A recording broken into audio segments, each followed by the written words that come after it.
కమ్మటి తెలుగు కథలకు స్వాగతం. ఈరోజు మనం చెప్పుకోబోయే కథ రేపటి ఉదయం. కథ మొదలు పెడదాం. ఆనంద నిలయం అన్న బోర్డు చూసి ఒక కారు ఆగింది. అందులో నుండి ఒక 25 సంవత్సరాల వయసు అబ్బాయి, సుమారు 45 ఏళ్ల వయసున్న యువతి దిగారు. వారు ఆనంద నిలయంలోనికి వచ్చి గుమ్మం పక్కనున్న కాలింగ్ బెల్ నొక్కారు. ఎవరు అంటూ సుభద్రమ్మ బయటకు వచ్చింది. నా పేరు కుశల్. ఈవిడ మా అమ్మ మైథిలి. మా అమ్మను మీ ఆనంద నిలయంలో చేర్చడానికి వచ్చానండి అన్నాడు అబ్బాయి. ఇలా వచ్చి కూర్చోండి బాబు అని కుర్చీలు చూపించింది సుభద్రమ్మ. అది పాతకాలం భవంతి. విశాలమైన హాలు కావడంతో గాలి, వెలుతురు పుష్కలంగా వస్తున్నాయి. ఇంటి ముందు పూల మొక్కలతో శోభాయమానంగా ఉంది. మైథిలి మాట్లాడకుండా అంతా చూస్తోంది. ఆమె ముఖంలో ఆ వాతావరణం పట్ల ప్రసన్నత కనిపిస్తోంది. ఇప్పుడు చెప్పు బాబు, ఎందుకు మీ అమ్మగారిని ఇక్కడ ఉంచాలి అనుకుంటున్నావు అంది సుభద్రమ్మ. నేను ఎంఎస్ చదవడానికి అమెరికా వెళ్ళాలండి. మా నాన్నగారు ఈ మధ్యనే పోయారు.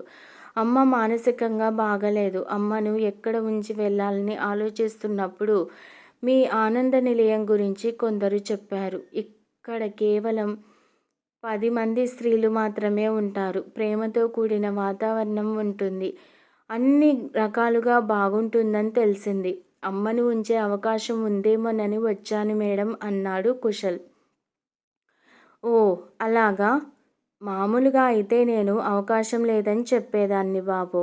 ఎందుకంటే ఇక్కడ ఇప్పుడు 10 మంది ఉన్నారు. కానీ నీ పరిస్థితి విన్నాక కాదని చెప్పాలనిపించడం లేదు అంది నవ్వుతూ సుభద్రమ్మ. మేడం, చాలా సంతోషం. ఎంత డబ్బు కట్టాలో చెప్పండి అన్నాడు కుశల్. మామూలుగా నెలకు 5,000 కట్టాలి బాబు. మీ అమ్మగారు పని చేసుకోలేకపోతే అదనంగా డబ్బులు ఇవ్వాల్సి వస్తుంది. ఈవిడకు కావలసిన ప్రేమ పంచడానికి 10 మంది బంధువులు అహర్నిశలు ఆమె చుట్టూ ఉంటారు. దానికి నువ్వేమీ ఇవ్వనవసరం లేదు మళ్ళీ నవ్వుతూ అంది సుభద్రమ్మ. ఇప్పుడు కుశల్తో పాటు మైథిలి కూడా నవ్వింది. మేడం, నేను మరో 15 రోజుల తర్వాత అమ్మను తీసుకుని వస్తాను అంటూ లేచాడు కుశల్. వాళ్ళు వెళ్ళాక సుభద్రమ్మ ఆలోచనలు 2 ఏళ్ల వెనక్కు వెళ్ళాయి. సుభద్రమ్మ ఆనందరావుది అనురాగాలతో అల్లుకున్న కుటుంబం. వారిద్దరి ప్రేమ ఫలాలే సాహితీ సాగర్. పిల్లల చదువుల కోసం రెక్కలు ముక్కలు చేసుకుని ఉన్నత విద్యను అందించారు. పిల్లలు స్థిరపడ్డాక వారికి తగిన సంబంధాలు చూసి వివాహాలు జరిపించారు. కాలం ఎప్పుడూ ఒకేలా ఉండదు కదా. హార్ట్అటాక్ వచ్చి ఆనందరావు సుభద్రమ్మని ఒంటరి చేశాడు. ఇంటిని వదిలి వెళ్ళడం ఇష్టం లేక పిల్లలు రమ్మన్నా వెళ్ళలేదు. పిల్లలు తండ్రి పోయిన తొలి రోజులలో తల్లికి వెంటనే ఫోన్లు చేసి పలకరించేవారు. భర్త ఎడపాటుతో కుమిలిపోయే ఆమెకు పిల్లల పలకరింపు ఓదార్పుగా అనిపించేది. తరువాత ఎవరి కుటుంబాల బాధ్యతలు వారు మోసే హడావిడిలో 6 నెలలకో మారు కనిపించేవాళ్ళు. ఇప్పుడు ఏడాది వరకు జాడ ఉండటం లేదు. ఇప్పుడు ఆప్యాయతల విత్తనాలు చల్లితే భవిష్యత్తులో అవి సంతోషాల ఫలాలను అందిస్తాయి. జీవన శైలిలో అనుబంధాల ప్రాధాన్యతను కూడా అంతర్భాగం చేసుకోవాలి. పిల్లల మనసులను మనం అర్థం చేసుకుని పెంచగలిగితే పెరిగి పెద్దయ్యాక మన పట్ల వాళ్ళు వివేకంగా ప్రవర్తిస్తారు. భర్త మాటలు సుభద్రమ్మకు గుర్తుకొచ్చాయి. ఆమెకు తెలియకుండానే ఆమె కళ్ళు నీటితో నిండిపోయాయి. పిల్లల దగ్గర కొద్ది రోజులుండి వస్తే మనసు తేలిక పడుతుంది అనిపించింది. సాగర్, ఒంటరిగా ఉండలేకపోతున్నాను. కొద్ది రోజులు నీ దగ్గర ఉండాలనుకుంటున్నాను అంది సుభద్రమ్మ. అమ్మా, పోనీలే, ఇప్పటికైనా మంచి నిర్ణయం తీసుకున్నావు అంటున్న కొడుకు మాటలకు సంతోషపడింది ఆమెలోని తల్లి మనసు. అత్తయ్య గారు, ఎన్నాళ్లకు వచ్చారు? రండి రండి అంటూ కోడలు సుష్మా అత్తగారిని సాదరంగా ఆహ్వానించింది. మనవడు సన్ని, మనవరాలు మౌని ముద్దు ముద్దు మాటలతో ఊపిరి వచ్చినట్లుంది.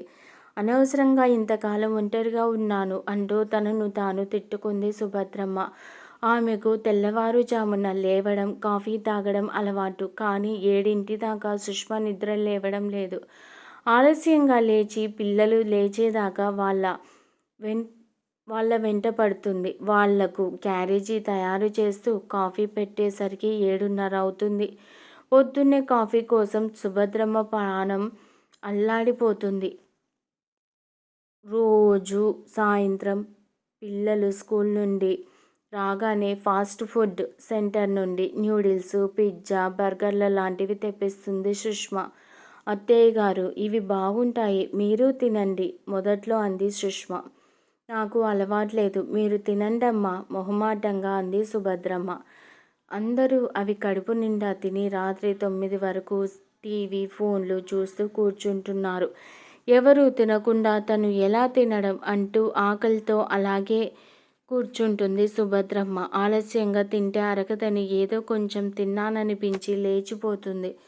దానివల్ల పొద్దున్నే ఆకలి వేస్తుంది. ఏం చెయ్యాలా అని కొద్ది రోజులు ఆలోచించింది. ఇలా కాదని తెల్లవారుజామున లేచి తన పనులు ముగించుకొని గుమ్మంలో పడి ఉన్న పేపరు, పాల ప్యాకెట్లు తీసుకొని లోపలకు వచ్చింది సుభద్రమ్మ. కొత్త చోటు కావడంతో కాఫీ పెట్టుకోవడానికి వంటగదిలో కాఫీ పొడి, పంచదార డబ్బాల కోసం వెతికింది. తరువాత గిన్నె తీయబోతుంటే చెయ్యి తగిలి పక్కన ఉన్నవి కింద పడిపోయాయి. కంగారు పడి గబగబా అన్నీ సర్దుకుంటుండగా సుష్మ లేచి వచ్చిందక్కడకు. మీరా ఇక్కడ ఏం చేస్తున్నారు అత్తయ్య గారు అంది చిరాగ్గా ముఖం పెట్టి. కాఫీ పెట్టుకుందామని వచ్చానమ్మా సిగ్గుపడ్డట్లుగా అంది సుభద్రమ్మ. ఇంత పొద్దున్నే కాఫీ ఏంటి? అప్పుడే తెల్లవారిందా కాఫీ తాగడానికి? చిన్నపిల్లలాగా అంత తొందరేంటి? విసుక్కుంటూ గదిలోకి వెళ్ళిపోయింది సుష్మ. రాత్రి పడుకునేసరికి ఆలస్యం అవుతుంది కదమ్మా, ఇంత పొద్దున్నే లేపేస్తే కష్టం అనిపించింది. ఎప్పుడో ఒకప్పుడు నీకు కాఫీ ఇస్తుంది కదా, నీకెందుకు ఇవన్నీ విసుగ్గా అన్నాడు సుష్మ వెనకే వచ్చిన సాగర్. సుభద్రమ్మకు ఒకప్పుడు సాగర్ అన్న మాటలు గుర్తొచ్చాయి. సుష్మ, మా అమ్మని చూడు, కోడి కుయ్యక ముందే లేచి పనులు పూర్తి చేసుకుని మాకు కావలసినవన్నీ సిద్ధం చేస్తుంది. మా అమ్మ చేతి కాఫీ వాసనకే మేము నిద్రలేస్తాము. ఇంటి ఇల్లాలు ఎలా ఉండాలో మా అమ్మని చూసి నేర్చుకో, పెళ్ళైన కొత్తలో భార్యతో అన్నాడు సాగర్. అప్పుడు బెల్లమైన అమ్మ ఇప్పుడు అల్లమైందా? చెమర్చిన కళ్ళు తుడుచుకొని కింద పడిన గిన్నెలు సర్ది పాలు ఫ్రిడ్జ్లో పెట్టి హాల్లో కూర్చుంది సుభద్రమ్మ. సాగర్, సుష్మ ఇంట్లో ఉన్నంతసేపు ఫోన్లో మాట్లాడుతూనో టీవీ చూస్తూనో గడిపేస్తారు. వేళకు టిఫిన్లు, భోజనాలు చేయరు. పిల్లలైనా అంతే, ఆకలి అనగానే ఏదైనా ఆర్డర్ పెట్టుకుంటారు. లేకపోతే అందరూ కలిసి ఏదైనా హోటల్కు వెళ్ళిపోతారు. వాళ్ళు తినే బిర్యానీలు సుభద్రమ్మ తినలేకపోతుంది. తల్లి పడే ఇబ్బంది గురించి సాగర్ ఎంత మాత్రం పట్టించుకోవడం లేదు. చూసి చూడనట్లు ఉంటున్న కొడుకు ప్రవర్తన ఆవిడకు బాధ కలిగించింది. మీరిద్దరూ కాసేపు నా దగ్గర కూర్చొని కబుర్లు చెప్పండమ్మా ఒకరోజు పిల్లలతో అంది సుభద్రమ్మ. నాని, నాకు హోంవర్క్ ఉంది, అయ్యాక కంప్యూటర్లో కొత్త గేమ్ ఆడుకోవాలి అంది మౌని. నాని, నా హోంవర్క్ అయ్యాక మా ఫ్రెండ్స్ వస్తాడు, కొత్త వీడియోలు చూడాలి అన్నాడు సన్నీ. ఎప్పుడు చదువు, కంప్యూటర్ల దగ్గర కూర్చుంటే మీకు శారీరకంగా వ్యాయామం ఎలా అవుతుంది అంది సుభద్రమ్మ. అవన్నీ మా రోజుల్లో, ఇప్పుడంతా పోటీ ప్రపంచం, చదువు చదువు చదువు అంతే. నువ్వు ఇంకా ఎక్కడో ఉన్నావమ్మా వెంటనే అన్నాడు సాగర్. సుష్మ హేళనగా ఓ నవ్వు నవ్వింది. అమ్మ చూపిన బాటలో నడిచిన తన కొడుకు తనకేమీ తెలియదు అంటుంటే సిగ్గుపడింది సుభద్రమ్మ. తనకు కావలసిన ప్రేమతో నిండిన పలకరింపులు అక్కడ దొరకవని ఆమెకు అర్థమైంది. అప్పుడే సాహితి నుండి ఆమెకు ఫోన్ వచ్చింది. అమ్మా, అప్పుడే అన్నయ్య దగ్గరకు వచ్చి 2 నెలలు కావస్తోంది, నా దగ్గరకు కూడా రామ్మా అంటూ గొడవ చేసింది. ఎంతైనా ఆడపిల్ల ఆడపిల్లే అని మురిసిపోయింది సుభద్రమ్మ. రేపటికి టికెట్ తీసుకోమని అన్నయ్యకు చెప్తాను సాహితి ఆనందంగా అంది సుభద్రమ్మ. పెద్దగా అభ్యంతరం పెట్టకుండానే చెల్లెలి దగ్గరకు వెళ్ళడానికి తల్లిని రైలు ఎక్కించాడు సాగర్. అమ్మ, అన్నయ్య వాళ్ళింట్లో నిన్ను బాగా చూసుకున్నారా ఆప్యాయంగా అడిగింది సాహితి. చెమర్చిన కళ్ళు కనపడనివ్వకుండా చూసుకున్నారు అంటూ తలాడించింది సుభద్రమ్మ. అమ్మ, అది సర్లే కానీ ఈ ఇల్లు నీ ఇల్లే అనుకో. నేను ఆయన పొద్దున్నే వెళ్ళి సాయంత్రం వస్తాము. పిల్లల సంగతి అంతే, వాళ్ళు ఎప్పుడు వెళ్తారో ఎప్పుడు వస్తారో వారికే తెలియదు. ఇంట్లో పని మనిషి ఉంది, తనతో దగ్గరుండి చేయించుకో అంది సాహితి. పోనీలే, ఇక్కడైనా నాకు నచ్చినట్లుగా ఉండవచ్చు అని మనసులో అనుకుంది సుభద్రమ్మ. అమ్మ, నువ్వు వంట బాగా చేస్తావని మా ఆయన అంటున్నారు. నువ్వు వంట చేయగలవా అంది సాహితి. దానికేం భాగ్యం, చేస్తాను అంది సుభద్రమ్మ. అది మొదలు ఆమె వంటగదికి అంకితమైంది. సాహితికి ఒకసారి, వాళ్ళ ఆయనకు ఒకసారి, మనవడికి ఒకసారి, మనవరాలికి ఒకసారి టిఫిన్లు చేయడం, క్యారేజీలు సర్దడం, రాత్రికి మళ్ళీ వాళ్ళు కోరినవి చేసి వడ్డించడంలో తలకు మించిన భారం అయ్యింది. 10 రోజులు గడిచేసరికి, రాత్రయ్యేసరికి ఒళ్ళు పులిసిపోయి జ్వరం వచ్చినట్లు అయ్యింది. కానీ సాహితీ తల్లి పరిస్థితి గమనించకుండానే కొత్త కొత్త కోరికలు కోరుతుంది. పిల్లలు అడిగారనో, ఆఫీస్లో స్నేహితులు అడిగారనో రోజుకొకటి ఆర్డర్ వేస్తుంది. అలా అడిగేటప్పుడు కొంచెం కూడా తల్లి చెయ్యగలదా లేదా అని ఆలోచించేది కాదు. నెల గడిచింది. ఒకరోజు సుభద్రమ్మకు ఒళ్ళు నొప్పులతో బాగా జ్వరం వచ్చింది.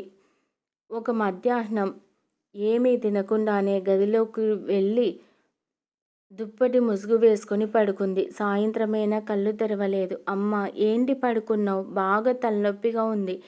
నీ చేతి కాఫీ పడితేనే తగ్గుతుంది అంటూ గది లోపలికి వచ్చింది సాహితి. ముసుగులో నుండి కదలిక లేకపోవడంతో దుప్పటి లాగి చూసింది సాహితి. ఒళ్ళు కాలిపోతుంది వేడిగా. అమ్మో, చాలా జ్వరం ఉంది అంది సాహితి. వెంటనే హాస్పిటల్కు తీసుకొని వెళ్ళింది. వైరల్ ఫీవర్, చాలా విశ్రాంతి అవసరం, మందులు జాగ్రత్తగా వాడండి అన్నారు డాక్టర్ గారు. అమ్మా, నాకు సెలవులు ఉండవు, నీకు విశ్రాంతి అవసరం అంటున్నారు కదా, అన్నయ్య దగ్గరకు పంపించనా అంది సాహితి. ఆ మాటలకు సుభద్రమ్మ మనసు చివుక్కుమంది. చిన్నప్పుడు వీళ్లకు ఆరోగ్యం బాగలేనప్పుడు నేను ఏమి చేయలేదా అని బాధపడింది. సాహితి 2 రోజులు ఆగి నేను మన ఇంటికి వెళ్ళిపోతాను అంది సుభద్రమ్మ. అక్కడ నిన్నెవరు చూస్తారు అంది సాహితి. మీ నాన్నగారు చూస్తారు సీరియస్గా అంది సుభద్రమ్మ. సాహితి గతుక్కుమన్నట్లుగా చూసింది.